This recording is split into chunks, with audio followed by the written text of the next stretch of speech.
I don't think university is for everybody. So I will start by saying that. Yeah. So because we're all very much formatted, we think this is the way to go. But I would really, really encourage parents to educate themselves about the alternative options and what is the best fit for their child, because university is not for everybody.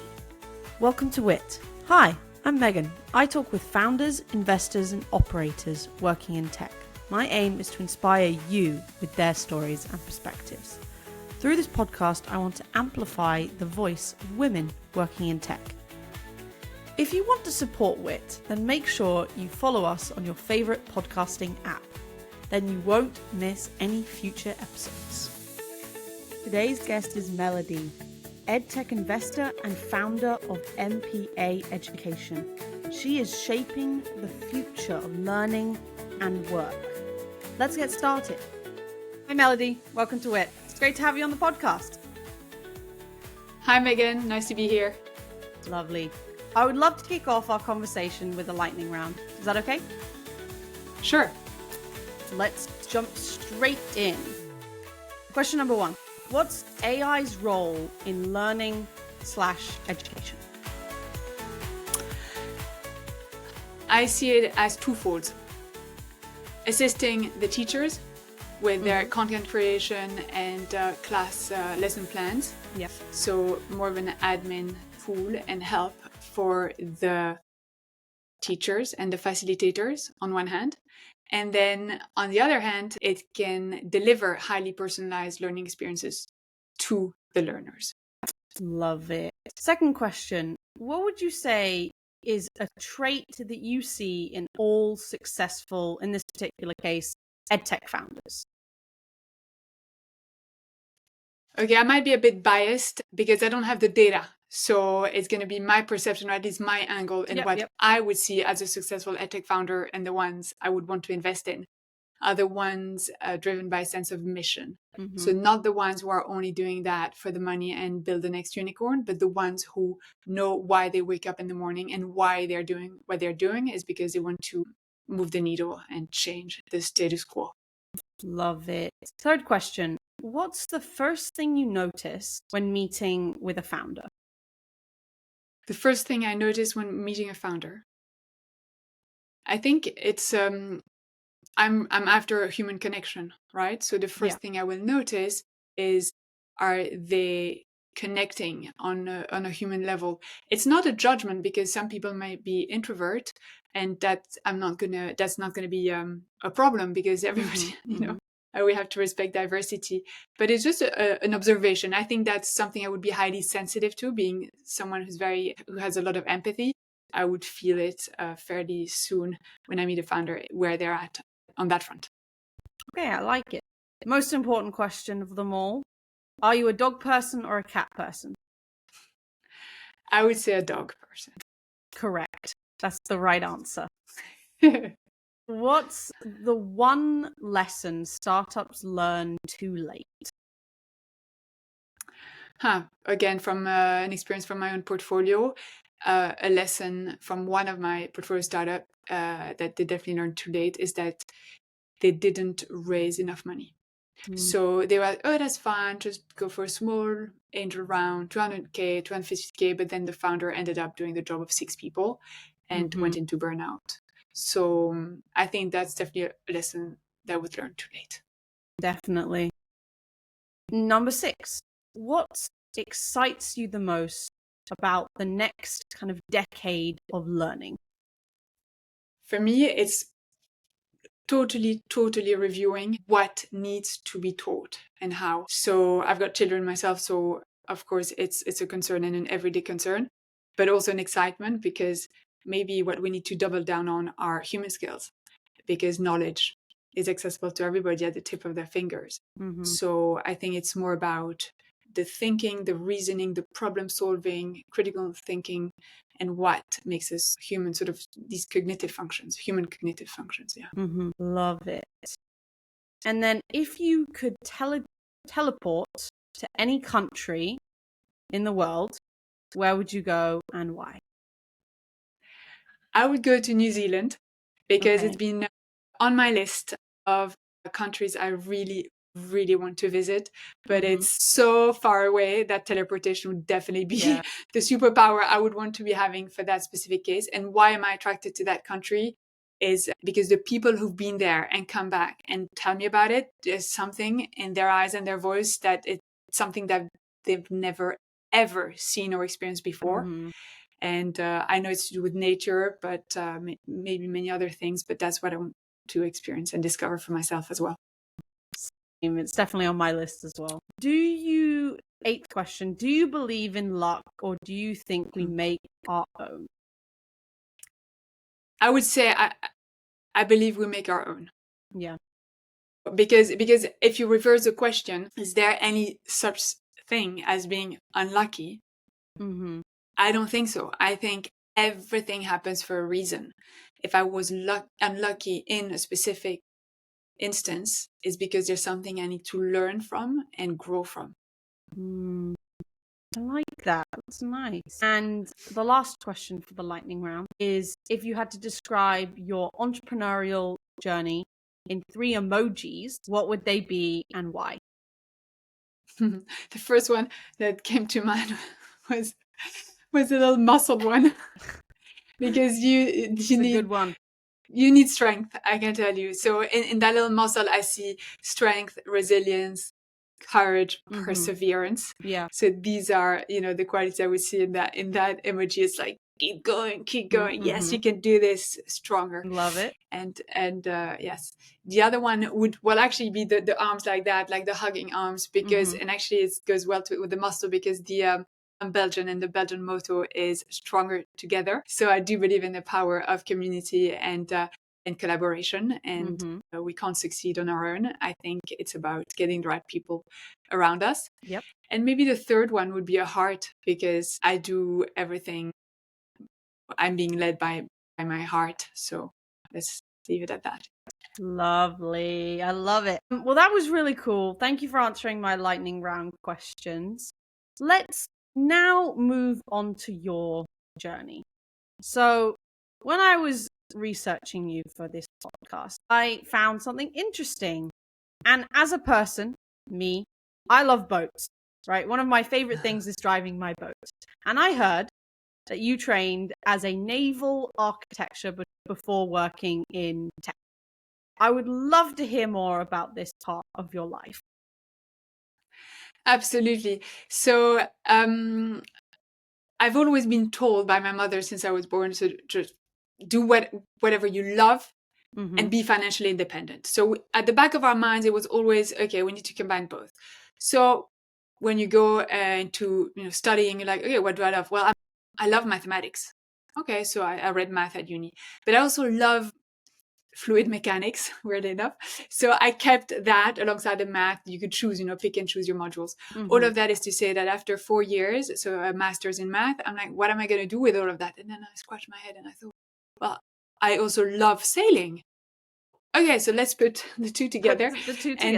Yeah, right. And so my first job was in the south of France in a yacht design office, sort of company, doing customized, made-to-measure sort of carbon fiber catamarans. And I was doing all the calculations of the aerohydrodynamics, stability of the boat, prediction of the velocity of the boat when sailing, and so on. So more of the engineering part of that. But then I could see my colleagues doing also the AutoCAD and the drawings and the, all those drawings. And I got really envious. So I'm like, hey, I want to be doing that as well. And so that's when I embarked on a yacht design degree program, distance learning. And that was quite a handy skill to have, not necessarily for boats, but also when I did up the flat I bought, I could do all the drawings by myself on the AutoCAD, which was very handy. That must have been very handy. That's really cool. I love that kind of combination of skills, and then just kind of smashing them all together is the best way I can kind of explain it. But I love that. Let's talk a little bit about your kind of early employment in Newton. So it's an innovation EdTech and one of the first of its kinds in the UK, I believe. Tell me about what it was like to work in such a fast-growing tech company, and particularly one where you were the only first employee in a new country. What was that like? So it's an American company that had raised at the time over $150 million, headquartered in New York. And I was indeed the first hire outside of the US to join the London team. They sent a couple of their team members from the US to open that office, and I was the first sort of local employee. It was really, really interesting because it was my first step in the EdTech industry after I had completed my PhD in mechanical engineering and then shifted to the education and educational technology sector because out of passion. And it was the sort of the deep end of the pool when you the deep end of the pool, you're thrown into the deep end of the pool, in the sense that a scale up, very well funded, American culture, which means like it's a certain pace, as you can imagine, in the tech industry, tech world. And I found it really, really extremely exciting, motivating, and I love that pace and agility as well. And so it was really a great experience, I have to say, because then you learn of all these, in fact, processes of how it's being run, how they, all the operations, basically. Yeah, totally. It makes a lot of sense. It sounds such a crazy kind of thing to be the first employee, or the first like local employee in this company, which is just really awesome. Honestly, you can say that. You can be like, yeah, I was the first. Yeah. But after working at Newton as an operator, you moved across to the investor side, right? So with Hambro Perks, I believe it's called, to set up a joint venture. How did you prepare yourself in changing hats from operator to investor? What was that kind of process like? It was a really interesting one. So I had been at Newton for 4 years, really loved the job, but felt there was only so much I could grow in a satellite office, as they call it, headquarters being in New York.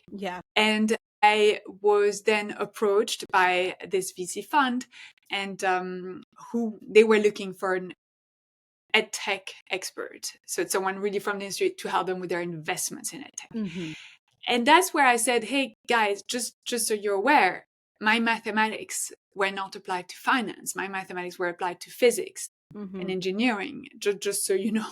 I don't have a finance background per se. And so that's where they immediately said, oh, don't you worry about it. We don't need that. We've got enough investors here at Hambro Perks. And, early stage investing anyways is not rocket science. What is most important is the knowledge and understanding of the industry, the products, and the ecosystem.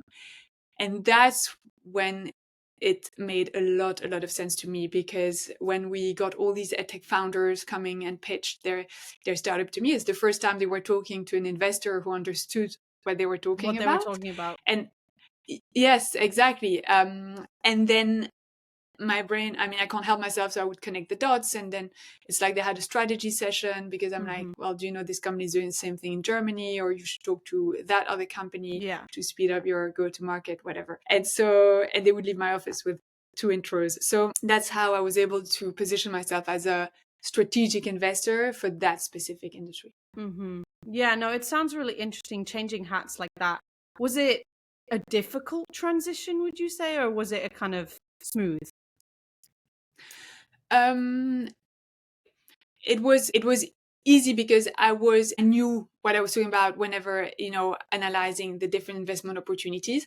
I was in parallel learning on more of the investment side, but that was, again, not rocket science. And with my background, it was totally feasible. What I would say was the shift, or the most difficult one to maybe get used to, is the culture. It's not the same culture. Okay.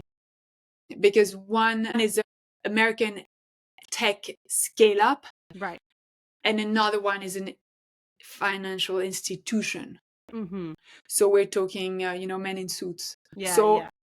So the cultural gap was, for me, probably the biggest shift and challenge. That makes a lot of sense. Men in suits. Yeah, definitely. But that's really cool. Let's talk a little bit about your own fund. So in 2019, you created your own fund vehicle in MPA Capital, which you have run for the last 6 years. Wow. What was the thesis about this fund? How have you structured it? What are the kind of sweet spots of investing? So yes, so it's MPA. So you can remember the acronym is the core letters of the word impact. So that's an easy way to remember. It also stands for mission, purpose, ambition. But yes, I think the core letters of the word impact is the easy way to remember. So indeed, in 2019, what did we do? We've put a dozen of angel investors around the table, myself included, to deploy small ticket sizes in pre-seed and seed companies in the EdTech space. Very light structure, sort of nominee company, MPA Education Limited. That's what we used as the vehicle. And we made 8 investments. So that's what I call the, sort of a micro fund type. Okay. And that's the vintage 2019.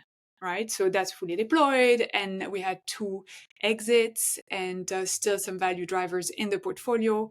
So it's, and only 1 loss actually. So it's really progressing really well. And that's to start building a track record and also take the learnings for the next fund. And this current fund, which is MPA Learning Fund, it's a whole different structure because it's a proper fund structure, headquartered in Belgium, and with 2 business partners in this case for myself. And that's where we took the learnings from Fund 1 to Fund 2, which is we will focus on Europe, whereas in Fund 1 we had 2 investments in Africa. And I think I cannot justify today with not a full-time executive team member living in Africa, why I would be, because we want to position ourselves that we add value to the companies we invest in. So that is the one I felt, okay, we're going to focus on Europe. So geographical focus. Stage of companies has also been adapted. We're not going as early as pre-seed and seed. We're going late seed, Series A. So that's shifted a bit. And we invest in 2 types of companies, sort of Series A, maybe even an oversubscribed round. Right. And we get our seat at the table because of our strategic added value that founders really want us on board. So that's the example of our first portfolio company, which is a German company called UbiMaster. And the founder said, you're EdTech, you're European, and our venture partner based out of Vienna has already helped expand UbiMaster in Austria. So it's really being there to help the founders and company. That's one type of company. And the second are those companies that are under the radar of your traditional VC because they're bootstrapped, they're profitable, and they might have taken more than 3 years to get there. And VC usually they like the less than 3 years sort of companies. So it's a bit of a different type as well. And again, we've been building the relationship over many years now to be there already in place. So when the founders are ready to scale, we have already been helping them operationally, strategically, before they even got to their fundraising round. And so we could take part. So that's the idea.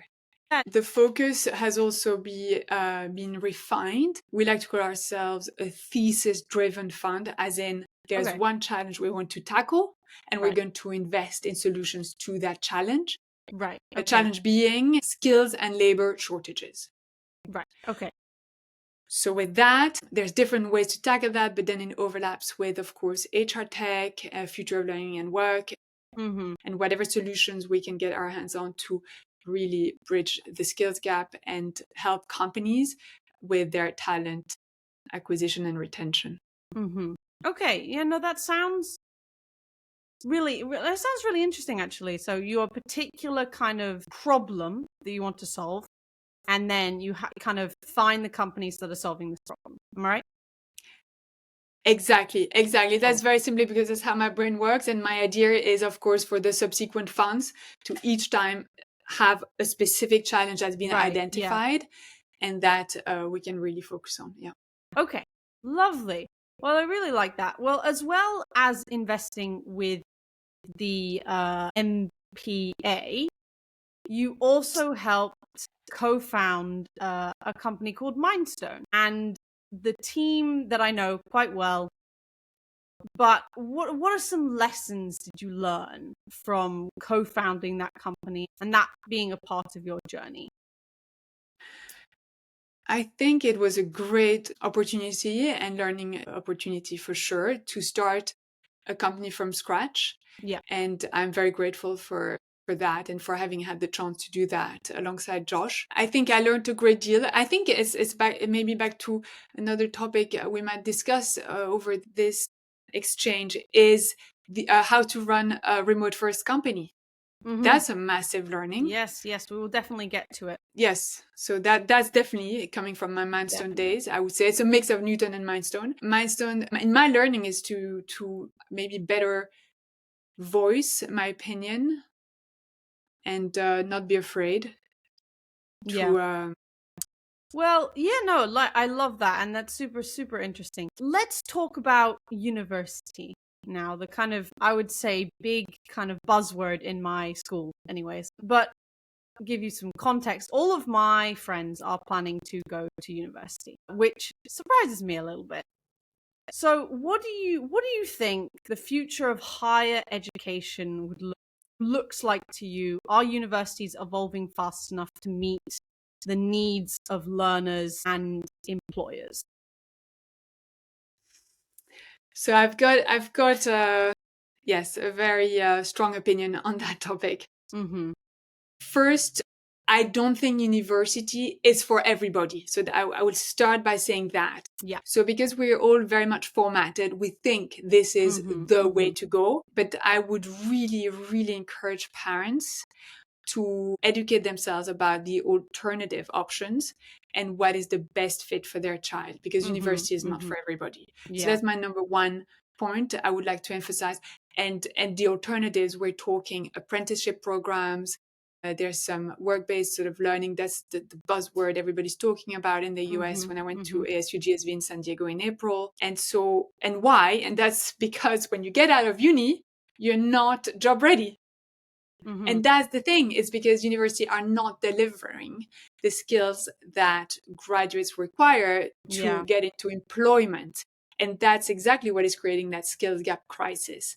And the universities that are traditional, the way I see it, let's put it this way. You've got three tiers. The top tier, they've got a very strong brand.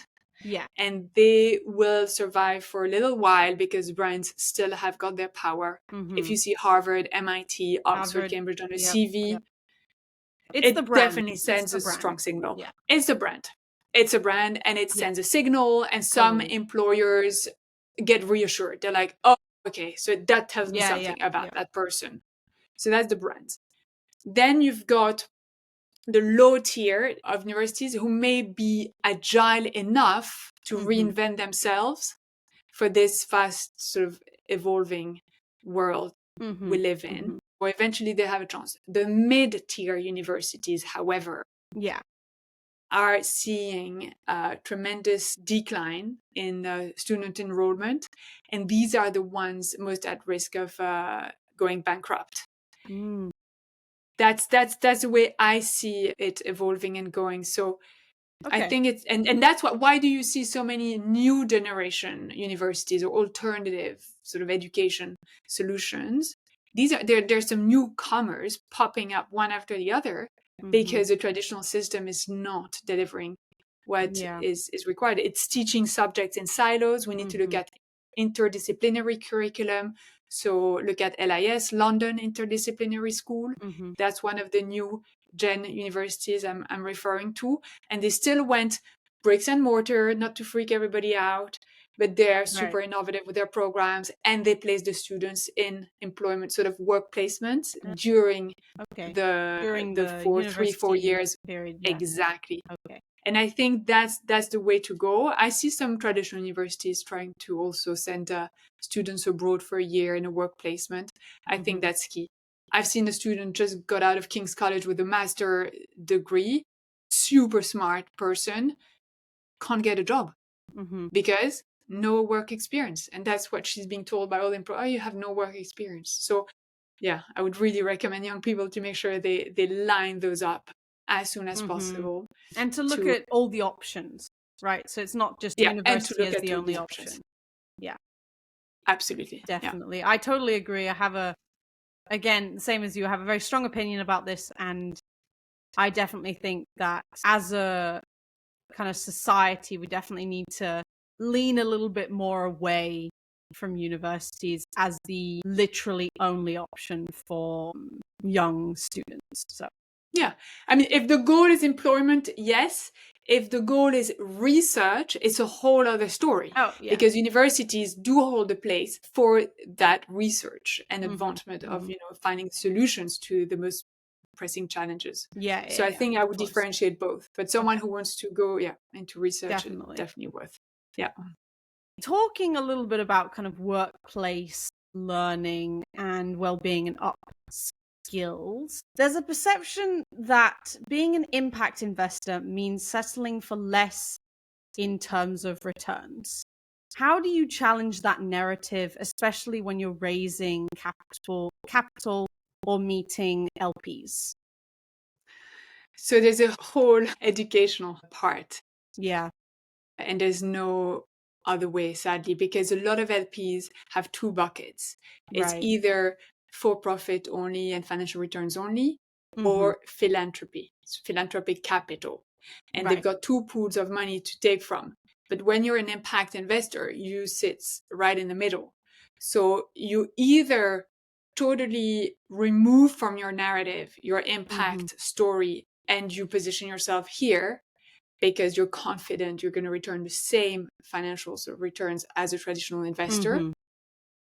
Or you are, and that's the difference and the nuance between investing for impact and investing with impact. So the Right. investing with impact can happily go in the bucket of financial returns only because it's just that they're going to be reporting on financial metrics alongside generating financial returns.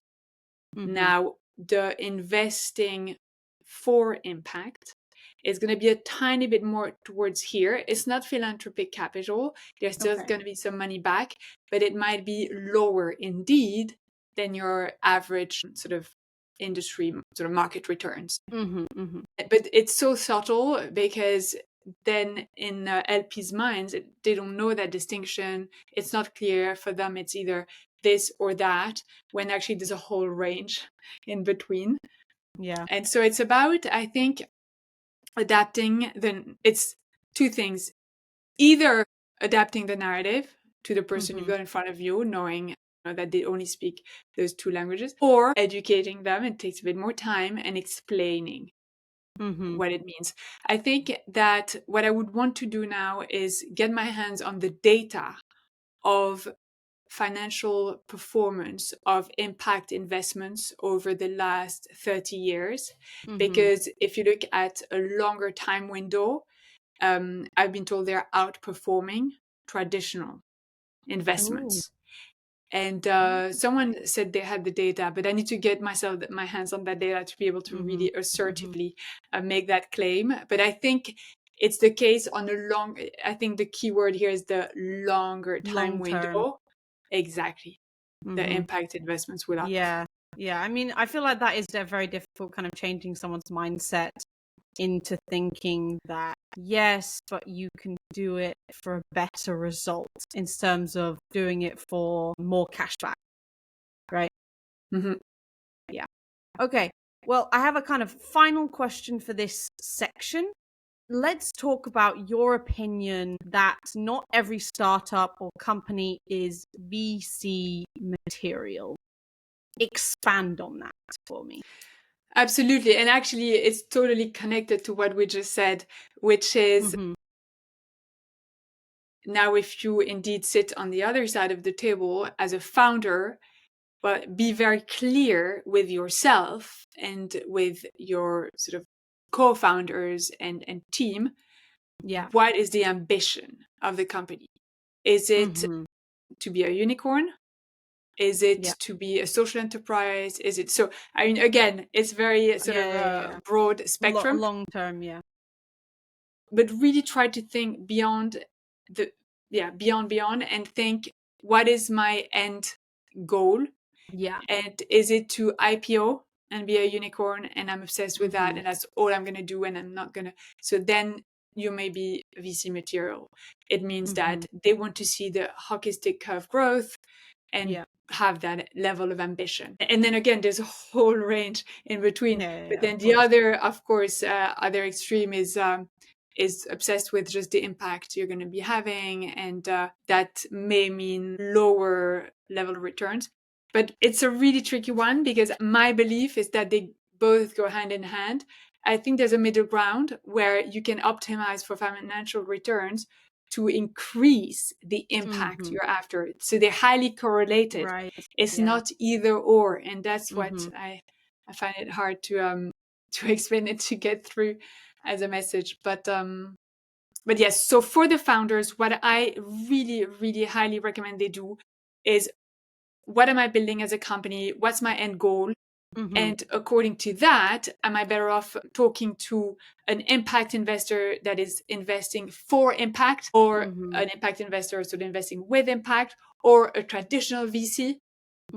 So, and that's what I would do, because if you go and knock on the wrong doors, you may be wasting so much of your time as a founder. But what I want to open also to this discussion, that's, no, I don't have all the elements, but just a thought is, there are also loans, grants.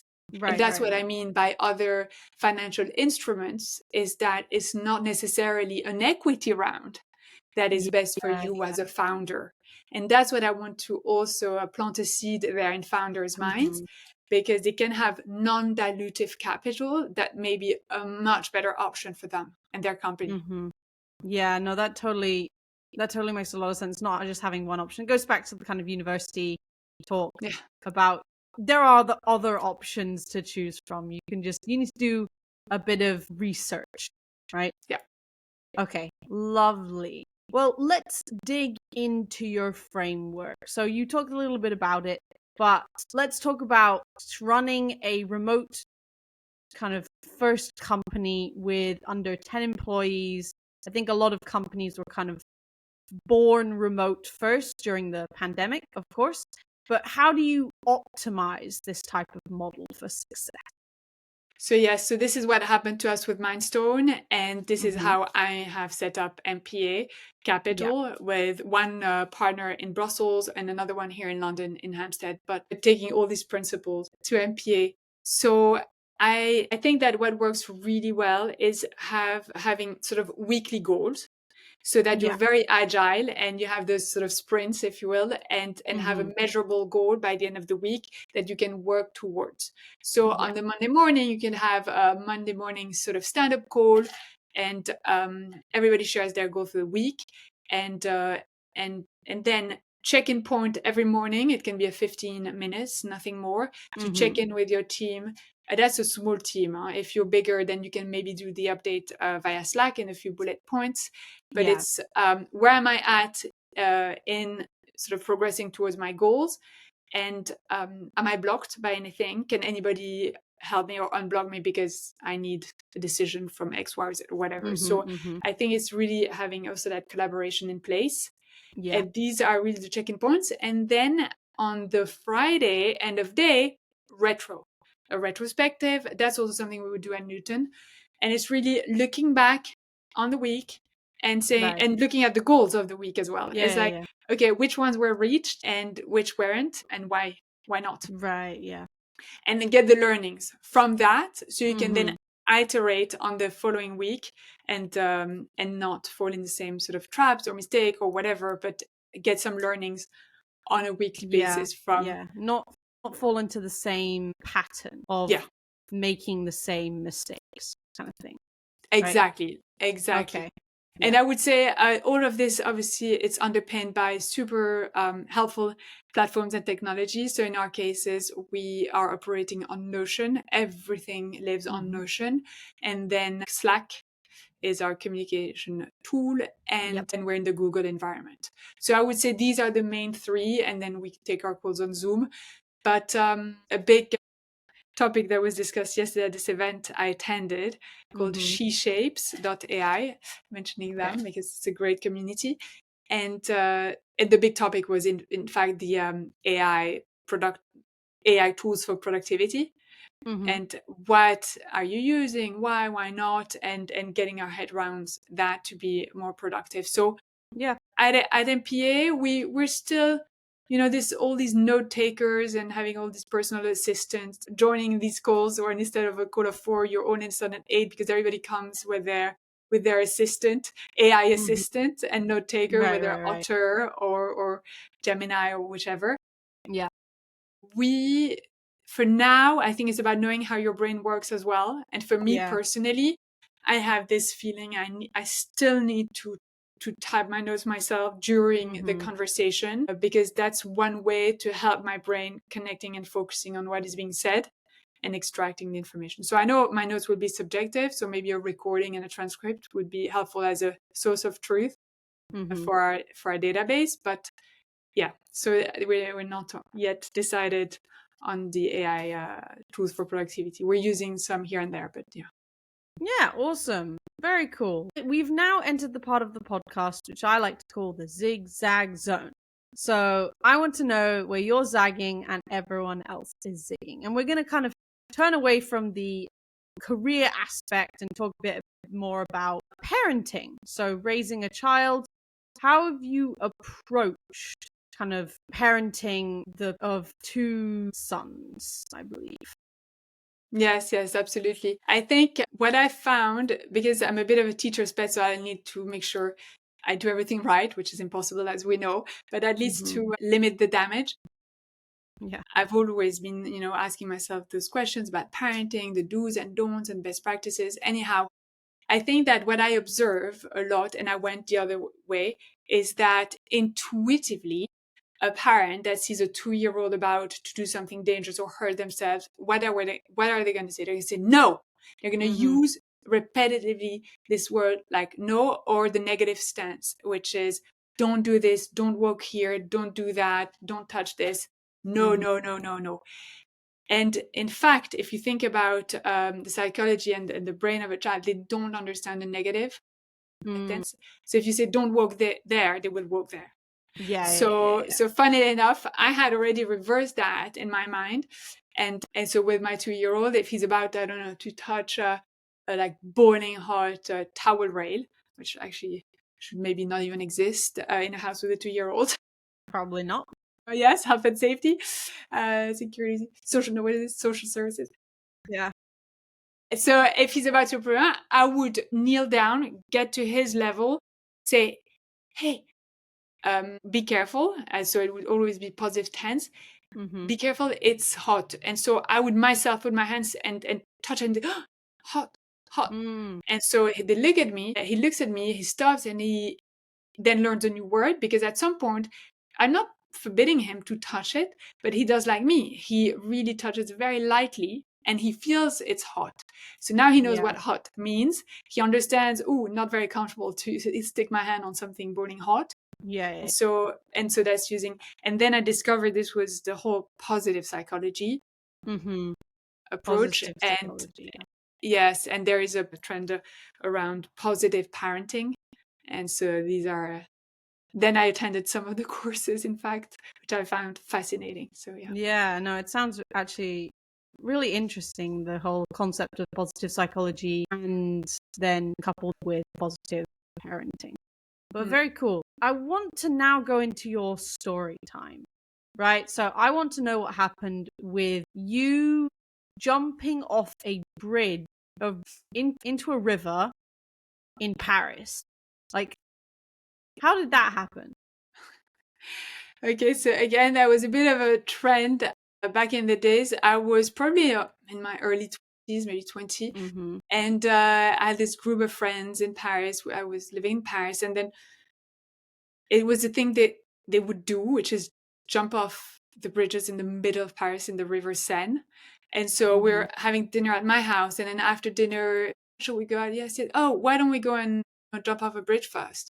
Yeah, sure. And so off we go, with our little cars, and we park our little car like on the bridge, like the one that is literally in front of the Eiffel Tower. Okay. Just to give you an idea, like we're talking central Paris. So then we all get out, we get undressed. So in my case, sort of semi-naked, and all of the boys in their underwear. And then that's where you've got this border. And then we go over, and there's a little edge where we just stand there. And it was just like, oh, let me know if there's a boat coming, a peniche, you know, these long tourist boats that go on the let me know if there's That's a nothing. good idea. Yeah. No, it's clear, nothing. And we're doing sort of 10 at night, or 11 or midnight. It was like pitch black. It was actually dark. And no, it's okay, go. So we're all there, 4 or 5 of us. Yeah, go, jump. And we jump. And then in the middle of winter, actually, there's quite a bit of current. So then you have to quickly crawl to the side to climb back up, go out, like drenched, obviously, hair like Obviously, everywhere. Or and it's like, okay, well, let's get dressed again. And then we would go to nightclub after that with the wet. I mean, it was just like dripping. ridiculous. Dripping and entering that nightclub and then dancing. So this was one of the silly things, because when you think about it, if there's a sort of wooden plank or something and you hit it, when you we would jump like that, I would not dive. It was just jumping, but still it's quite high. Yeah. But imagine you hit anything, a floating sort of plank. Yeah, or it would something. hurt. I mean, it would hurt. It would hurt. That was just stupid. Such a fun story, though. Such a fun story. That was super cool. And now we're sadly coming to the end of the podcast, but I do have 3 final questions for you. But I did love your story. That was so entertaining. But first question is, imagine it's 2035. So that's in 10 years' time. What does your life look like? What does your kind of venture look like? Where are we? Wow, okay. So I would imagine there's quite several funds, because here we're at fund 2.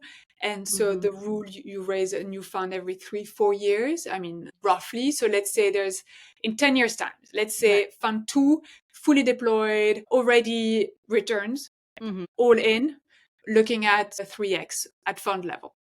Then fund 3 and fund 4, fund 3 would be fully deployed, but still sort of being run and managed and growing. Their portfolio, as in portfolio companies growing. And then fund 4 would still be in their early days. I think that's definitely what would happen on the MPA side of things. And then different themes, as I said, for each fund. Yeah. And then what about your life? My life, yes. So wait, plus 10. So my children would be, whoa, that's scary. So they would be 27 and 24. Okay, so no school age children. They're probably all done with, well, university or an alternative to university, whatever. So they're just living their own lives, grown up adults. My partner, I mean, my fiance, but he would be my husband by then. So in fact, that's it. My second husband, he's Italian. So where would we live? I think we would still have a place in London for sure. That's where, I mean, I've been for the last 21 years. My children were born and raised here, and, you know, been attending an English school. So there's definitely, some British DNA here, but being myself 100% Belgian, I would definitely imagine also living between London, Brussels, Paris, where my sisters are and my mother, and then Italy, of course, because Andrea is Italian. So I think something like that in terms of setup. I don't know if I would, at that point in 10 years' time, be fixed living full-time in the one same place, because as my children are adults, Yeah. Some good goals, I would say. Second question, how can listeners follow along with your journey? So there is on LinkedIn.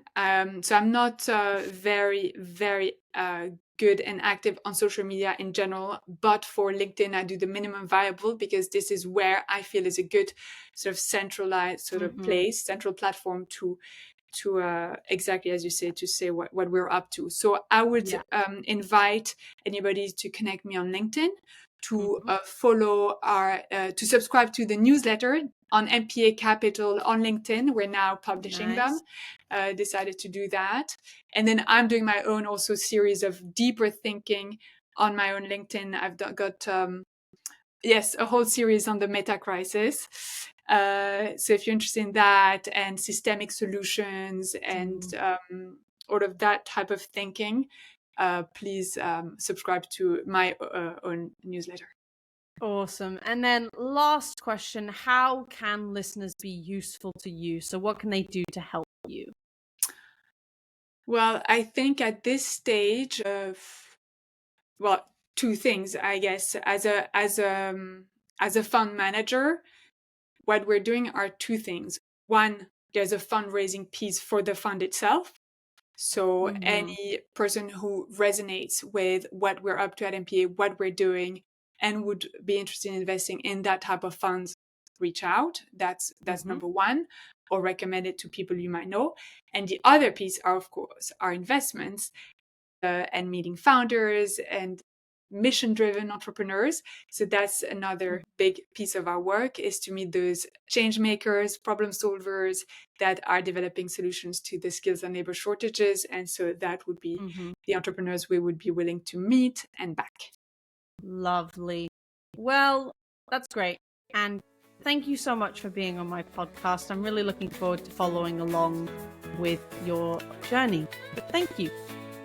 Thank you. To you, it was a pleasure. Thanks for listening. Hope you enjoyed this week's episode. To make sure you don't miss next week's episode, follow us on your favorite podcasting app. Do consider leaving us a review, as it helps the podcast tremendously.